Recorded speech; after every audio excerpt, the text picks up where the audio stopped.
많은 분들이 운동만으로 살을 뺄 수 있다라고 생각을 하시는데요.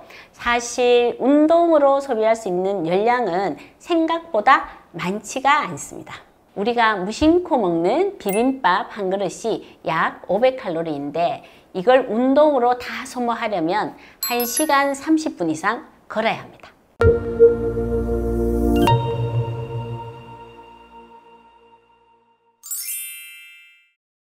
안녕하세요 여러분 곁에 건강지킴이 이웃집 닥터 김현입니다.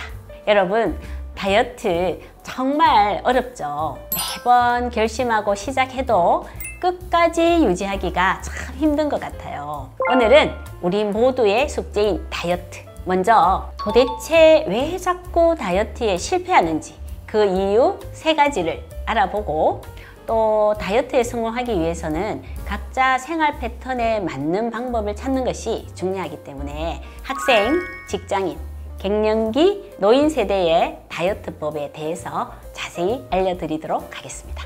첫 번째 이유, 운동만으로 살을 뺄 수 있다고 믿는 분들이 매우 많습니다. 많은 분들이 운동만으로 살을 뺄 수 있다라고 생각을 하시는데요. 사실 운동으로 소비할 수 있는 열량은 생각보다 많지가 않습니다. 운동으로 소모되는 열량에 한계가 있습니다. 지방 2kg을 빼려면 빨리 걷기로 72시간, 자전거 타기로 50시간, 수영으로 40시간을 해야 합니다. 예를 들어 30분 동안 빠르게 걸으면 약 150칼로리를 소모하던데요. 하지만 치킨 한 조각이 약 200칼로리라는 점을 생각해보면 운동만으로 얼마나 살을 빼는 게 어려운지 알 수가 있죠.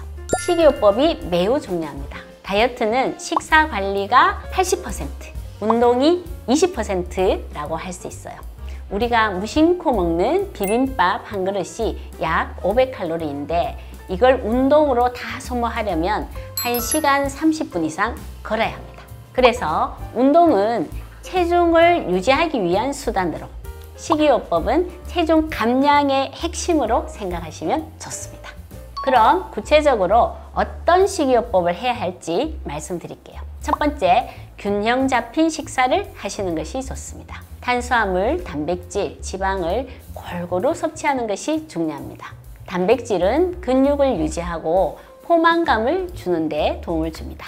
탄수화물은 우리 몸의 주 에너지원이지만 과다 섭취하게 되면 지방으로 바뀌기 때문에 주의가 필요합니다. 지방은 적정량으로 섭취해야 몸의 대사 기능을 원활하게 유지할 수가 있습니다. 식사의 시간 조절도 매우 중요한데요. 아침, 점심, 저녁을 규칙적으로 먹되 저녁 식사는 너무 늦지 않게 먹는 것이 좋습니다. 늦은 저녁 식사는 소화에도 부담이 되고 잠을 자는 동안에 소모되지 못한 열량이 지방으로 축적되기가 쉽습니다.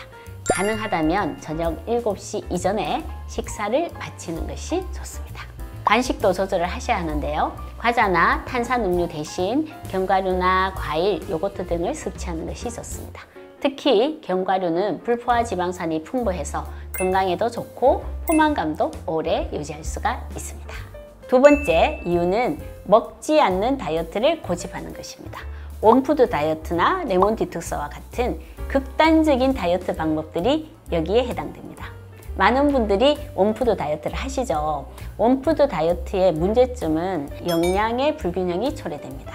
단기간에 영양을 골고루 섭취하지 않기 때문에 몸의 밸런스가 깨지고 오히려 건강을 해치게 됩니다. 다이어트는 지방을 분해하는 것이 목적이지만 지방이 분해되면 몸에 쌓여있던 독소들이 방출이 됩니다. 이 독소들을 처리하려면 비타민과 미네랄이 많이 필요하게 되는데요. 원푸드 다이어트 중에는 이런 영양소들이 부족해질 수가 있어요. 먹지 않는 다이어트의 부작용으로 독소가 해독되지 않으면 알레르기 반응이 일어나거나 몸에 지방의 분해가 멈추게 됩니다. 결국 이런 다이어트를 반복하면 살이 잘 안 빠지는 체질로 점점 더 바뀌어가게 됩니다. 또한 극단적인 식이 제한은 요요 현상을 일으키기가 쉽습니다. 다이어트가 끝나면 오히려 더 많이 먹게 되어서 체중이 빠르게 늘어날 수가 있죠. 그럼 건강한 다이어트는 어떻게 해야 할까요? 첫 번째, 골고루 드셔야 됩니다. 하루에 최소 5가지 이상의 다양한 색깔의 과일과 채소를 섭취하는 것이 좋습니다. 두 번째, 적절한 칼로리를 섭취하셔야 됩니다. 너무 적게 먹으면 기초 대사량이 낮아져서 오히려 살이 찌기 쉬운 몸이 됩니다. 기초 대사량을 유지하면서 적절한 칼로리를 섭취하는 것이 중요한데요. 다이어트를 할 때는 일반적으로 여성은 하루에 1200칼로리 정도, 남성은 1500칼로리 정도를 섭취하는 것이 적당합니다. 세 번째, 수분 섭취가 매우 중요한데요. 물을 충분히 마시는 것이 중요합니다. 수분은 대사의 과정에 필수적이고 또한 포만감을 주어서 과식을 방지하는 데도 중요합니다. 요즘같이 더울 때에는 이뇨작용이 있는 카페인이 들어있는 커피나 차를 많이 드시게 되죠. 이런 경우에는 물의 섭취량을 늘리셔야 합니다. 다이어트에 실패하는 세 번째 이유, 식욕 억제제나 보조식품에 너무 많이 의존합니다. 식욕 억제제의 부작용은 식욕 억제제는 의존성과 내성이 생길 수가 있습니다. 의존성은 약을 먹지 않으면 식욕이 조절되지 않는 상태이고요. 내성은 약을 먹어도 효과가 없는 상태를 말합니다. 이런 부작용 때문에 식욕 억제제에 의존하는 것은 매우 위험합니다. 또한 심장 박동이 증가하거나 혈압이 올라가고 불면증 등의 부작용이 있을 수 있습니다. 그래서 건강한 다이어트 보조제의 사용이 매우 중요한데요. 보조제는 어디까지나 보조 역할을 해야 합니다. 식사를 대신하거나 보조제에 의존하지 말고 균형 잡힌 식사와 적절한 운동을 기본으로 하면서 부족한 영양소를 채워주는 보조제를 사용하세요. 또한 전문가와의 상담이 중요합니다. 보조제를 사용하기 전에 반드시 전문가와 상담하세요. 자신의 건강 상태에 맞는 보조제를 선택해야 부작용을 최소화할 수 있습니다. 자연식품을 활용하는 것이 매우 중요한데요. 가능하면 보조제 대신에 자연식품을 통해서 영양소를 섭취하는 것이 좋습니다. 예를 들어 녹차나 생강차는 자연적인 방법으로 대사를 촉진할 수 있습니다. 두 번째 파트, 세대별 다이어트 팁을 말씀드리겠습니다. 다이어트를 성공적으로 하기 위해서는 각자의 생활 패턴에 맞는 방법을 찾는 것이 중요합니다. 그래서 오늘은 각 세대별로 다이어트 팁을 공유해 드리겠습니다. 첫 번째, 학생입니다. 학생들은 균형 잡힌 식사가 매우 중요합니다. 공부하느라 바쁘시겠지만 끼니를 그르지 않고 골고루 먹는 것이 중요합니다. 활동량을 늘리는 것이 중요한데요. 학교에서 계단을 오르내리거나 친구들과 함께 운동을 즐겨보세요. 건강한 간식을 먹는 것이 중요합니다. 과자 대신 다크 초콜릿 그리고 견과류를 간식으로 먹는 습관을 길러보세요. 수면 관리가 중요합니다. 충분한 수면은 호르몬 균형과 대사의 기능을 정상화시켜서 살이 잘 빠지는 몸으로 만들어줍니다. 하루 7시간 내지 8시간의 수면을 취하세요. 직장인의 다이어트법입니다. 건강한 간식을 드시는 것이 좋습니다. 업무 중간중간에 과자 대신 견과류나 당이 없는 단백질 바등을 먹는 습관을 길러보세요. 짧은 시간이라도 점심시간에 산책을 하거나 퇴근 후에 가벼운 운동을 해보세요. 직장 스트레스를 잘 관리하는 것도 중요합니다. 스트레스를 받으면 폭식을 하게 될 수 있으니 취미생활이나 명상으로 스트레스를 해소해주세요. 책상에서 할 수 있는 간단한 스트레칭이나 운동을 틈틈이 해보세요. 예를 들어 앉아서 다리를 들어 올리는 운동이나 팔을 펴고 늘리는 스트레칭을 하는 것도 도움이 됩니다. 주말에 미리 일주일치 식단을 계획하고 준비해두면 바쁜 평일에도 건강한 식사를 유지할 수 있습니다. 갱년기에는 영양소가 부족해지기 쉬우므로 비타민과 미네랄을 충분히 섭취하세요. 걷기와 수영과 같은 유산소 운동을 꾸준히 하시는 것이 좋습니다. 갱년기는 갑자기 심한 운동을 하다가 관절이나 근육에 탈이 나기 쉬운 나이입니다. 갑자기 무리하지 않고 꾸준히 하는 것이 중요합니다. 수면이 부족하면 호르몬의 불균형이 생기기가 쉬우므로 충분히 수면을 취하세요. 새로운 취미나 활동을 통해 활력을 얻고 스트레스를 해소하세요. 예를 들어 친구들과 함께하는 모임이나 동호회 활동이 좋습니다. 필요하다면 전문의와 상담하여서 호르몬 대체요법을 하는 것도 고려해 볼 수가 있습니다.